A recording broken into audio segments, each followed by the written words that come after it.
本會心繫家局，深入社區，成績有目共睹。成立僅1年，就獲得稅務局認可成為屬於公共性質嘅慈善機構，並可根據稅務條例第88條豁免繳稅。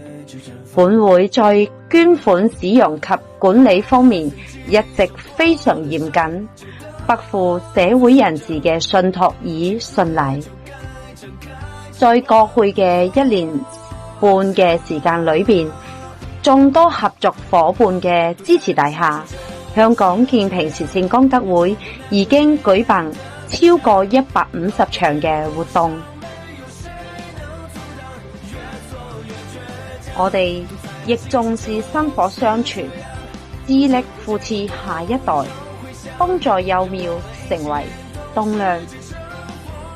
以心感動心，善心傳萬家。